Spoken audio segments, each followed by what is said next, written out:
오늘 우리가 보고 있는 말씀은 마태복음 10장 말씀입니다. 예수님의 공생의 사역 가운데 대표적인 3대 사역이 있다면 가르치시고 전파하시고 고치시는 사역이 있다 말씀을 드렸죠. 그 가운데 앞서 우리는 가르치시고 고치시는 사역을 좀 살펴봤습니다. 그리고 오늘 본문에 보면 또 하나 중요한 사역이 나오는데요, 바로 전파하시는 사역이지요. 전파라고 하는 말은 많은 사람들에게 천국 복음을 퍼뜨리는 일이라는 것입니다. 오늘 본문은 그 전파 사역 가운데 가장 핵심이 되고 또 중심이 되는 제자를 세우는 것으로 예수님은 시작을 하십니다. 왜 예수님은 제자를 세우시냐? 이제 곧 예수님은 십자가에 달려 죽으시고 부활하시고 승천하시면 그 예수님의 사역을 제자들이 이어서 천국 복음이 끊임없이 열방 가운데 전파되게 하려 하는 것이죠. 그래서 전파 사역의 핵심은 제자화로부터 시작이 되는 것입니다. 이 제자라는 게 뭐냐? 사전적 정의는 이렇습니다. 스승의 가르침과 업적을 이어서 계승하는 사람. 스승의 업적과 가르침, 한마디로 말하면 스승의 모든 사역을 이어받아서 계승하는 사람이라는 거죠. 그렇기 때문에 예수를 믿는다라는 것은 곧 예수를 따른다라는 것이에요. 예수를 믿는다는 것은 다른 어떤 것을 의미하는 것이 아니라 예수를 믿는다는 것은 반드시 제자가 된다는 것을 의미하는 것이에요. 예수님이 걸어가신 그 길을 나도 걷겠다, 그게 제자라는 것입니다. 그러나 무리는 그렇지 않죠.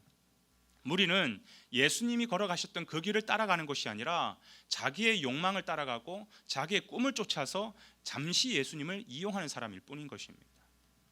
그렇다면 여러분은 무리입니까? 제자입니까? 우리가 정말 예수님을 믿는다면 우리 모두는 그분을 따르는 제자가 되어야 되는 것이에요. 그래서 예수님은 지금까지 보여주셨던 가르치시고 고치시는 그 사역을 제자들도 할 수 있게 제자들에게 무엇을 주시느냐? 권능을 주십니다. 그래서 1절 말씀 한번 보실까요? 예수께서 그의 12 제자를 부르사 더러운 귀신을 쫓아내며 모든 병과 모든 약한 것을 고치는 무엇을 주시니라? 권능을 주시니라. 그러니까 누가 예수의 능력으로 살아갈 수 있느냐? 하늘의 권능을 입고 살아갈 수 있느냐? 제자입니까? 무리입니까? 제자들이라는 것이에요. 더군다나 스승은 정말 보기를 원하는 제자의 모습이 있죠. 어떤 모습이냐면 청출어람이에요. 나보다 더 뛰어난 모습을 갖기를 모든 스승은 원할 것입니다.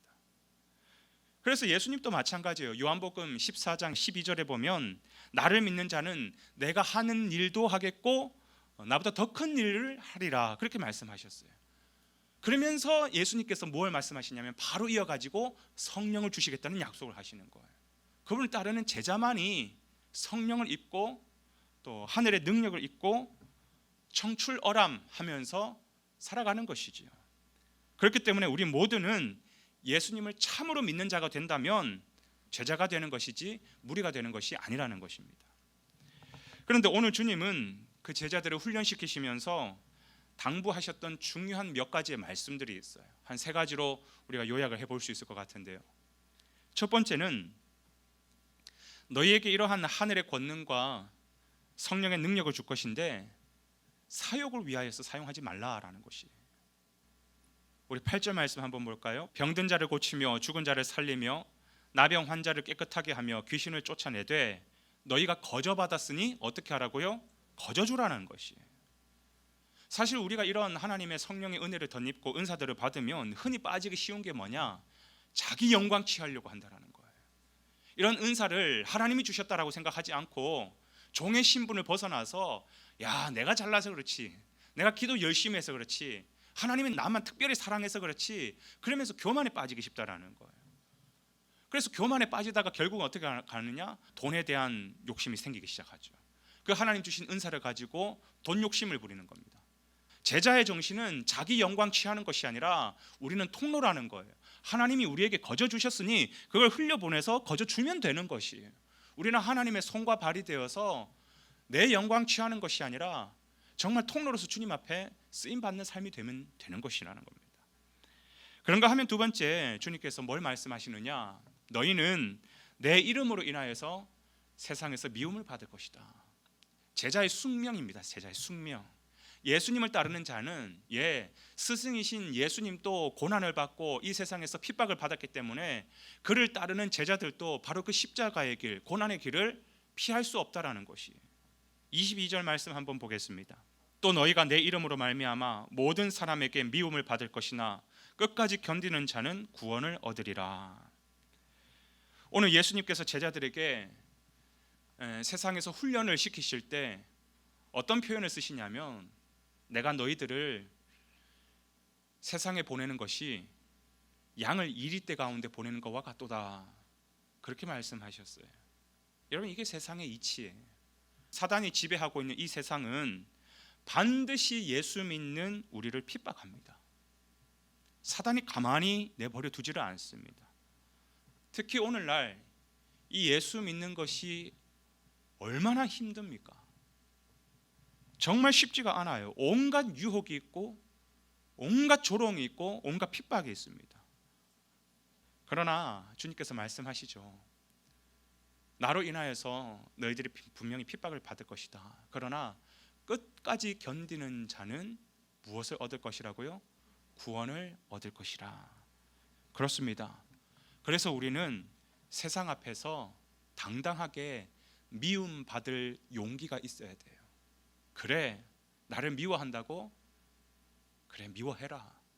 그러나 나는 끝까지 너희들을 사랑할 것이고 예수 그리스도를 전할 것이다. 그 각오가 있어야 된다는 것이죠. 그런가 하면 마지막 세 번째, 주님께서 이렇게 말씀하십니다. 그런데 너희는 세상 두려워하지 마. 하나님 한 분만 두려워해야 돼 라고 말씀하고 있어요.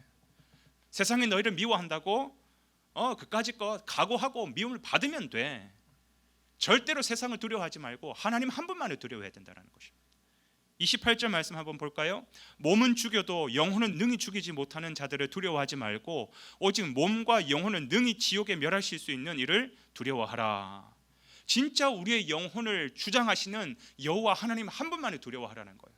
세상이 너희를 조롱하고 세상이 너희를 핍박한다고 해서 그 세상이 두려워가지고 하나님을 저버린다? 그러면 죽는 것이에요. 그러나 우리가 미움받을 용기를 가지고, 그래, 세상아 나를 미워해라. 그러나 나는 너희를 더 사랑할 것이고 나는 복음을 전할 것이다. 그런 각오로 나아간다면 우리의 영혼과 우리의 몸을 능히 죽일 수 없는 세상 두려워하지 말고 주님 한 분만 두려워한다면 그 속에 생명이 있는 것이라는 겁니다. 그분이 너희를 책임질 거라는 것이에요. 그러면서 주님께서 하신 비유의 말씀이 뭐냐면 저 하늘의 참새를 바라보라는 거예요. 그 참새 하나도 하나님께서 입히시고 먹이시며 다 돌보시는데 하물며 너희일까 보냐. 세상 두려워하지 말고 하나님 한 분만 두려워하고 너희를 책임지시는 하나님과 함께 그 길을 걸어가라. 제자의 길을 걸어가라. 주님께서 말씀하시는 것입니다. 오늘 하루의 삶을 살아가는 가운데서도 여러분 세상 두려워하지 마시고, 때로는 세상이 미워한다 하더라도 정말 그 세상의 미움을 받을 용기를 가지시고, 또한 주님께서 우리에게 당부하신 말씀, 내 영광 취하려고 하지 말고 모든 영광 하나님 앞에 올려드리면서 주신 귀한 제자의 길을 오늘 또 기쁨으로 걸어가실 수 있는 저와 여러분 되시기를 주님의 이름으로 축원해 드립니다.